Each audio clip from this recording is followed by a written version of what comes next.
Oke, Assalamualaikum warahmatullahi wabarakatuh. Pada part 2 ini adalah lanjutan dari part pertama, di mana yang pada part pertama itu saya sudah membahas dari sisi demand, di mana demand itu adalah yang lebih pada datang pada perilaku konsumen atau pembeli. Pada part 2 ini kita akan berbicara sisi supply, di mana supply ini kita mempelajari perilaku dari sellers atau penjual. Nah, pada supply ini kita akan mempelajari ada quantity of supply, law of supply, dan sebagainya. Quantity of supply itu apa? Seperti kalian sudah kenal di Introduction of Economics, yaitu di mana jumlah barang yang bersedia dan mampu dijual oleh penjual. Sementara law of supply itu sendiri hukum penawaran yang menyatakan bahwa jika semua hal itu tidak berubah atau dalam kondisi ceteris paribus, ketika harga suatu barang itu meningkat, maka jumlah barang yang ditawarkan akan meningkat pula. Sebaliknya, ketika harga suatu barang itu turun, maka jumlah barang yang ditawarkan itu juga akan turun. Nah, ini tidak terlepas dari tujuan produsen itu sendiri, di mana dia itu profit oriented.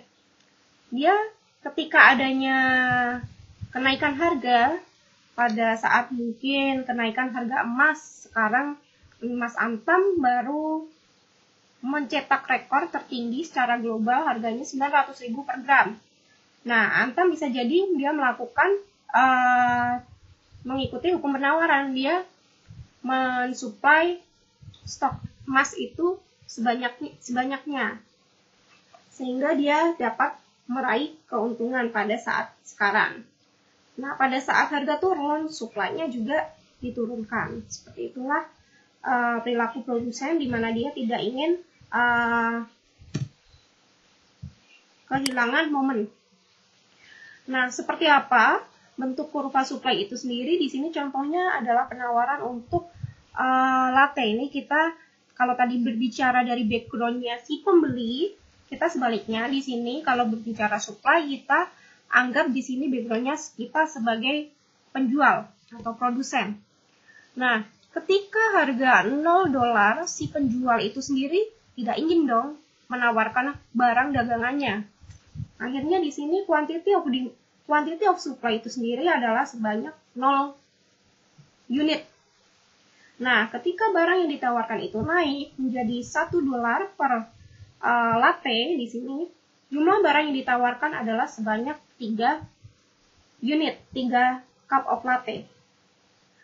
Nah, hingga harganya $6, si tokonya dalam hal ini adalah si Starbucks, dia mampu menjual kopinya sebanyak 18 unit. Ini sesuai ya dengan hukum penawaran, di mana semakin harga itu meningkat, maka semakin meningkat pula jumlah barang yang ditawarkan.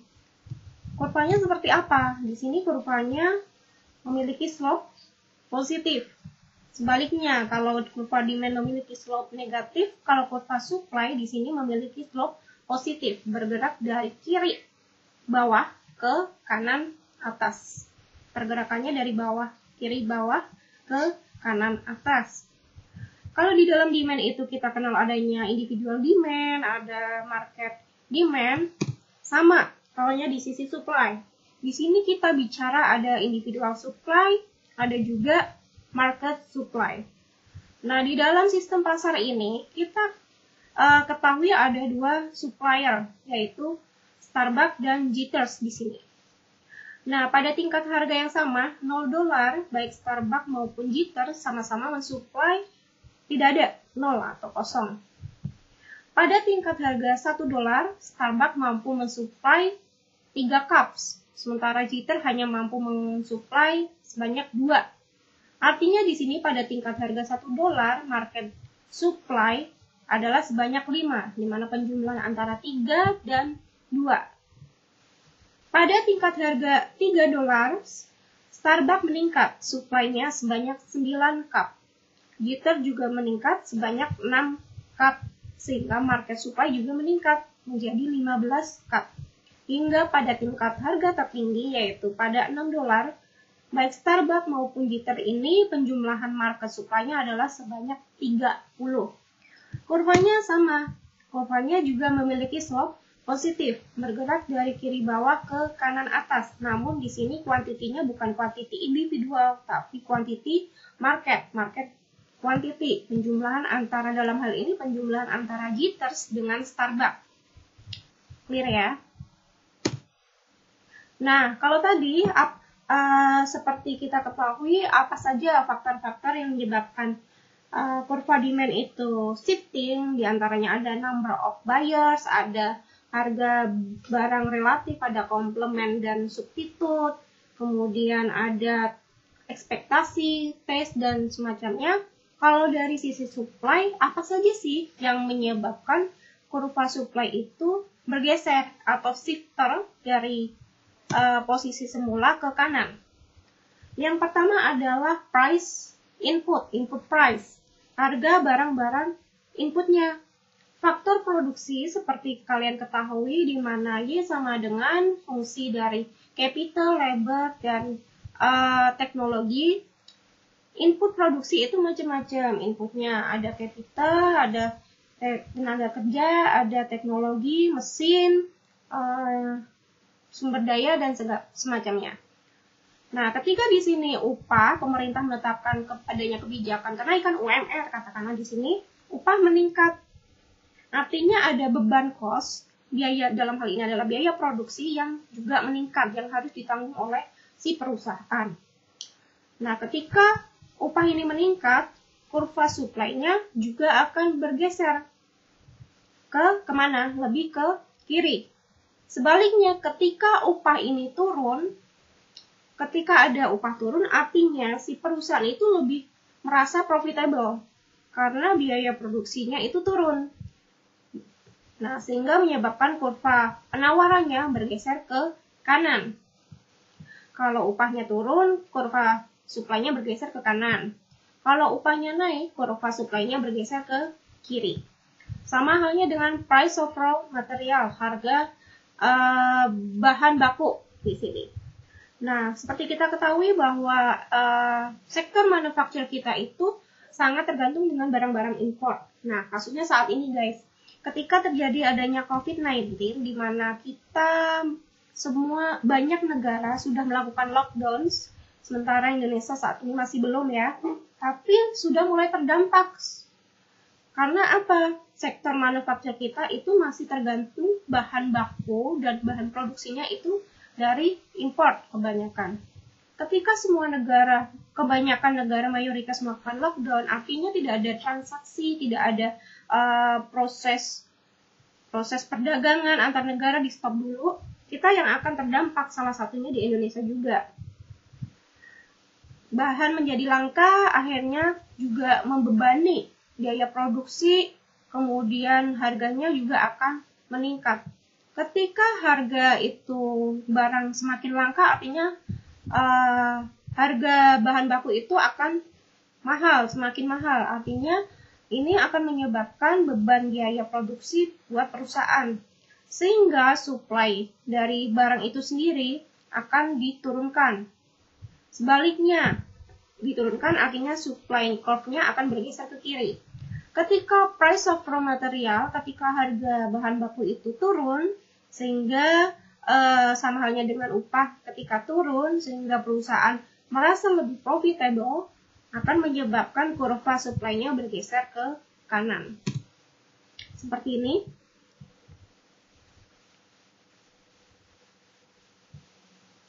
Kurva supply-nya bergeser ke kanan. Yang kedua apa? Yaitu teknologi. Teknologi ini juga masuk di dalam input faktor produksi. Salah satunya kalau di dalam teorinya Solow itu ini masuk teknologi progress, dia masuk dalam faktor eksogen. Teknologi ini menentukan seberapa banyak input dia untuk memproduksi satu unit barang. Ketika adanya teknologi, perusahaan itu akan semakin efisien. Dengan satu mesin, dulunya katakanlah sebelum adanya mesin, satu produk ban itu misalkan satu tenaga kerja itu seharinya mampu menghasilkan katakanlah 10 ban. Tapi adanya teknologi yang mempermudah pekerjaan, sehingga dengan bantuan satu mesin dengan satu pekerja mampu menghasilkan ban katakanlah 2 kali lipat menjadi 20. Nah, akhirnya supply produk yang diproduksi itu juga akan meningkat dan menyebabkan kurva supply-nya bergeser ke kanan. Ya. Yang ketiga adalah number of sellers, jumlah penjual. Semakin meningkatnya jumlah penjual di sini juga akan menyebabkan peningkatan quantity yang disuplai pada tingkat harga tertentu. Nah, supply di sini juga akan menyebabkan number of sellers ini juga akan menyebabkan kurva supply-nya bergeser ke kanan. Yang keempat adalah ekspektasi. Nah, katakanlah di sini sebuah perusahaan berekspektasi bahwa harga suatu barang itu akan meningkat pada beberapa periode ke depan. Oleh karena itu, perusahaan itu akan mengurangi jumlah suplainya sekarang untuk saat ini untuk disimpan dan dijual di kemudian hari ketika harga itu lagi naik. Contohnya di sini adalah kasus misalkan bahan pangan, beras ya. Bahan beras itu ada masanya, masa paceklik, masa panen. Ketika masa paceklik, hampir paceklik, katakanlah si produsen, si distributor di sini ceritanya ya, kalau rantai pasokan beras di sini kan ada produsennya adalah si petani, distributornya itu pedagang eceran, pedagang agen seperti itu, dan konsumen. Nah, si pedagang eceran ini akan memprediksikan bahwa misalkan katakanlah di bulan April akan terjadi masa paceklik, stok beras nasional turun sehingga harga akan merangkak naik.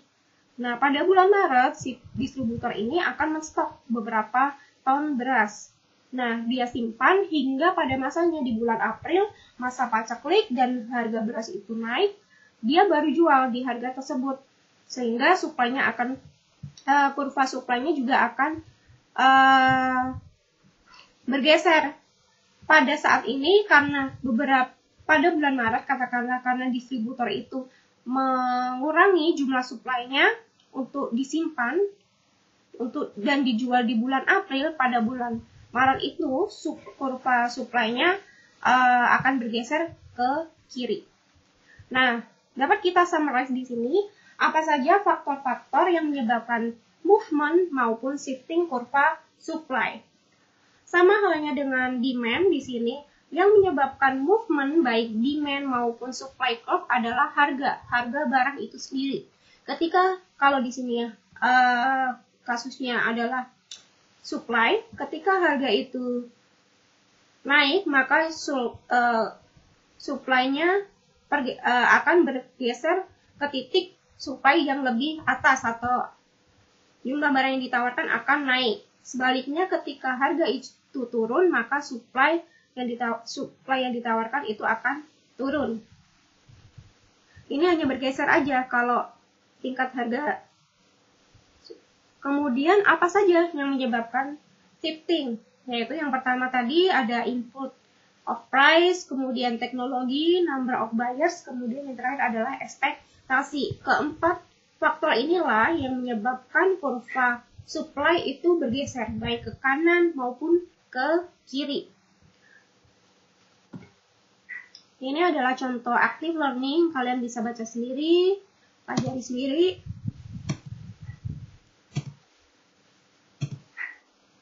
Nah, yang ketiga adalah market equilibrium, keseimbangan pasar. Kita akan bahas di sini bagaimana supply dan demand itu bergerak bersama.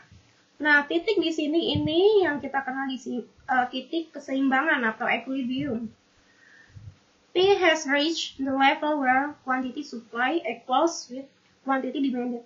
Nah, price di sini pada saat P sama dengan $3 di sini adalah harga keseimbangan, di mana quantity demanded-nya QD sama dengan QS-nya.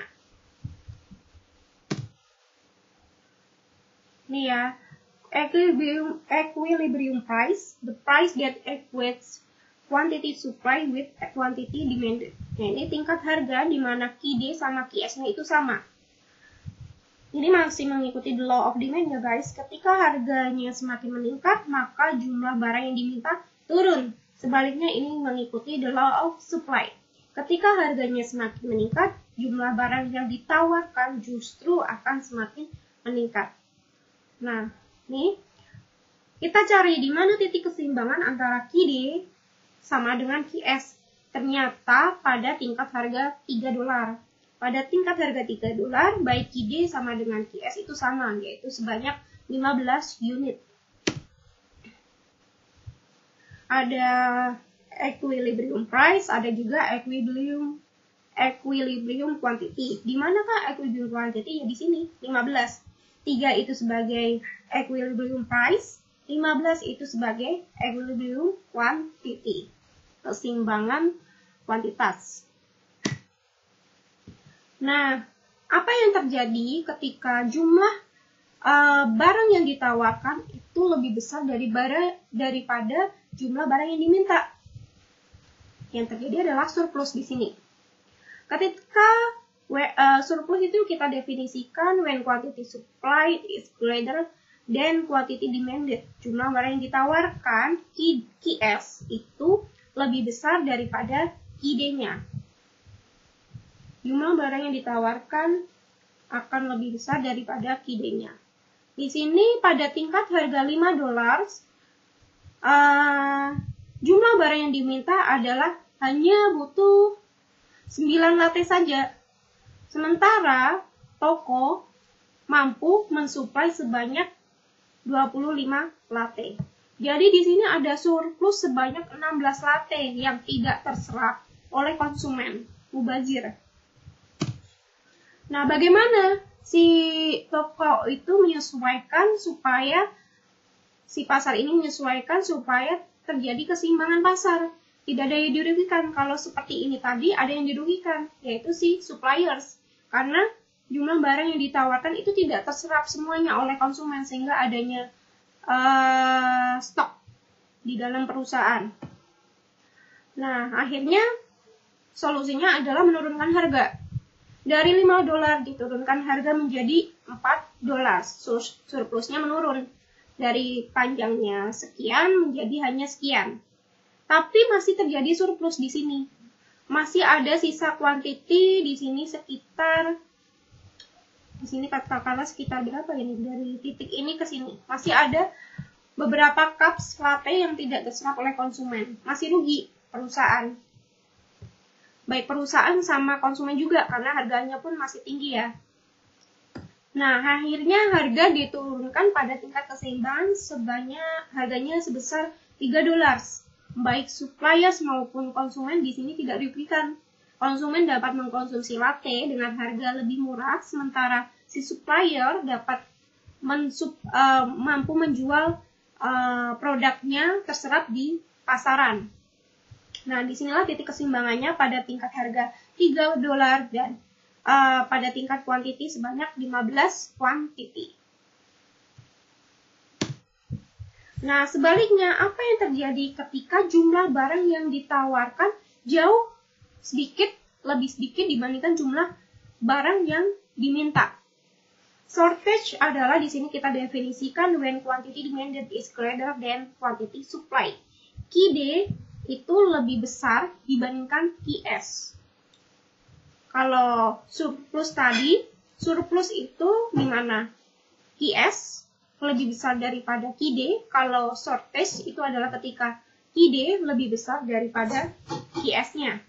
Contohnya saat ini, ketika terjadi kelangkaan masker dan hand sanitizer, jumlah yang diminta membludak. Yang awalnya dulu hanya sekitar 15 pack, tapi karena adanya virus corona ini, ada COVID-19 ini, masyarakat berbondong-bondong ke apotek. Mereka panik buying ya.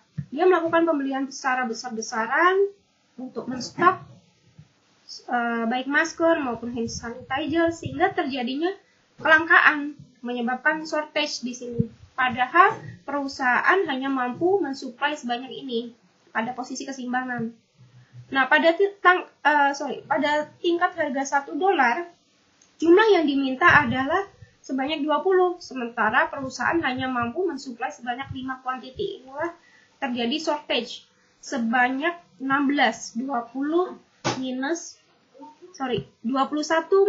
5. Terjadi shortage sebanyak 16 unit.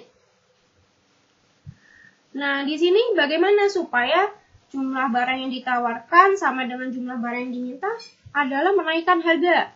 Kalau terjadi surplus tadi, solusinya dengan menurunkan harga. Sebaliknya, kalau terjadi shortage, solusinya adalah dengan menaikkan harga. Supaya si konsumen mampu mendapatkan si masker itu, akhirnya si pihak apotek menaikkan harganya dari $1 menjadi $2. Tapi masih ada beberapa konsumen yang belum dapat mendapatkan masker di sini. Selanjutnya, si apotek menaikkan harga lagi supaya semua konsumen mampu mendapatkan masker itu. Tapi pada tingkat harga $3 ini pastinya kuantiti supply dan demand-nya juga tidak sebanyak ketika di bawah tadi ya. Kalau di bawah tadi kan, nah, kuantiti demand-nya dari 21 turun menjadi sekitar 18. Nah, pada tingkat harga $3 hanya segelintir masyarakat yang mampu membelinya, yaitu sebanyak 15 unit. Ini sama, ketika pada tingkat harga $3, kuantiti yang demanded sama dengan kuantiti supply-nya. Hanya sebagian masyarakat kaya saja yang mampu membeli, karena jumlah barang yang ditawarkan juga hanya terbatas. Jumlahnya terbatas, hanya 15 unit. Nah, ada 3 tahap untuk menganalisis perubahan-perubahan di dalam market equilibrium. Yang pertama adalah menentukan bagaimanakah pergeseran kurva supply-nya, apakah yang bergeser itu kurva supply-nya apa kurva demand-nya, atau bahkan dua-duanya. Yang kedua yaitu menentukan bagaimana arahnya. Arah pergeserannya ke kiri apa ke kanan, itu perlu diperhatikan. Yang ketiga adalah menggunakan supply demand diagram untuk melihat bagaimana pergeseran itu menyebabkan posisi keseimbangan baru, baik price maupun kuantitinya akan berubah. Ini contohnya yang pertama adalah a change in demand, perubahan di dalam permintaan. Contohnya di sini ada kasus kenaikan harga gasolin, kenaikan harga minyak, gas, ya katakanlah ini gasolin ya, minyak dunia. Akhirnya orang berbondong-bondong untuk berpindah menggunakan mobil alternatif yang dulunya mobil yang menggunakan gasolin. Akhirnya orang berbondong-bondong untuk pindah ke mobil hybrid yang menggunakan tenaga listrik. Nah, karena adanya kenaikan harga gasolin ini menyebabkan kurva demand-nya bergeser ke kanan. Kurva demand dalam hal ini adalah kurva demand untuk mobil hybrid, menyebabkan kurva demand-nya bergeser ke kanan, sehingga kuantiti dari mobil hybrid itu meningkat dari Q1 ke Q2. Ya, ini efek dari kenaikan gasolin, orang berpindah untuk membeli mobil hybrid yang menggunakan tenaga listrik. Nah, perlu diperhatikan, kita harus berhati-hati ya dalam menentukan ini akan menyebabkan shifting apa hanya moving ya. Kalau ini karena terjadinya harga minyak, dia akan menggunakan produk alternatif lainnya atau substitute dari mobil yang menggunakan gasolin pindah ke mobil hybrid. Karena barang substitut itu memiliki efek positif sehingga menyebabkan kurva demand-nya bergeser ke kanan. Sebaliknya kalau barang komplement mempunyai hubungan negatif akan menyebabkan kurva demand-nya bergeser ke kiri ya. Ini kita dapat ringkas di sini apa saja yang menyebabkan perubahan di dalam supply maupun demand. Kalau dalam hal ini change in supply, shift in the S-curve terjadi. Pergeseran di dalam kurva supply itu terjadi oleh faktor-faktor selain harga. Contohnya tadi adalah teknologi, terus kemudian input faktor produksi, ekspektasi, dan sebagainya. Nah, yang menyebabkan movement apa? Yang menyebabkan movement, baik kurva supply maupun demand adalah tingkat tingkat harga barang itu sendiri. Nah, untuk kurva demand, apa yang menyebabkan shifting? Ya sama, faktor-faktor selain harga. Contohnya adalah number of buyers, kemudian harga barang related, ada complement substitute, ekspektasi, taste. Nah, kasus yang kedua adalah perubahan di dalam kurva supply. Kalau tadi demand, ini supply. Yang menyebabkan shifting salah satunya adalah teknologi. Karena adanya teknologi baru sehingga menyebabkan penurunan biaya produksi untuk di sini kasusnya masih mobil hybrid, sehingga perusahaan lebih merasa profitable dan supply untuk mobil hybrid itu sendiri juga akan meningkat dari S1 ke S2. Jumlah barang yang ditawarkan akan meningkat dari Q1 ke Q2. Tapi efeknya di sini ketika jumlah barang yang ditawarkan itu meningkat, maka efeknya terhadap harga akan turun dari P1 ke P2. Kalau demand tadi yang terjadi, kalau di sini, kalau untuk kasus demand, jumlah barang yang diminta itu meningkat dari Q1 ke Q2, dampaknya ke harga juga akan meningkat dari P1 ke P2. Sebaliknya kalau untuk kurva supply, dia shifting ke kanan, berimpact kepada harganya turun P1 ke P2. Bagaimana kalau terjadi dua-duanya? Baik kurva demand maupun supply itu berubah, dua-duanya bergeser. Ketika terjadi kenaikan harga gasolin dan adanya teknologi ini yang menyebabkan biaya produksi menurun, baik kurva demand maupun supply-nya bergeser ke kanan. Nah, kalau kurva demand-nya bergeser dari D1 ke D2, kurva supply-nya yang baru bergeser dari S1 ke S2. Perlu kita notice di sini, perhatikan. Nah, apakah mungkin price equilibrium-nya selalu di atas P1? Apakah P2 ini selalu di atas P1? Jawabannya adalah tidak. Bisa jadi P2 lebih besar dari P1, bisa jadi P2-nya lebih kecil dari P1, bisa jadi ininya di bawah. Justru harga keseimbangan yang baru akan bisa jadi lebih rendah dibandingkan P1-nya. Nah, yang terjadi di sini adalah P2 lebih besar dari P1. Ketika jumlah yang diminta, delta QD-nya lebih besar dibandingkan delta QS-nya, maka yang akan terjadi adalah kenaikan tingkat harga P2 lebih besar daripada P1 ini. Ini delta QD-nya, pergeseran dari D1 ke D2, delta QD-nya itu lebih besar dibandingkan delta QS-nya. Dari S1 ke S2 pergeserannya dikit banget kalau ini. Kalau ini kan lebih lebar. Delta QD lebih besar daripada delta QS sehingga menyebabkan P2 lebih tinggi daripada P1. Nah, di sini sebaliknya, ketika delta QD lebih kecil daripada delta QS, maka P2 lebih rendah dibandingkan P1-nya. Jumlah tambahan barang yang diminta itu lebih kecil dibandingkan jumlah tambahan supply yang ditawarkan oleh produsen.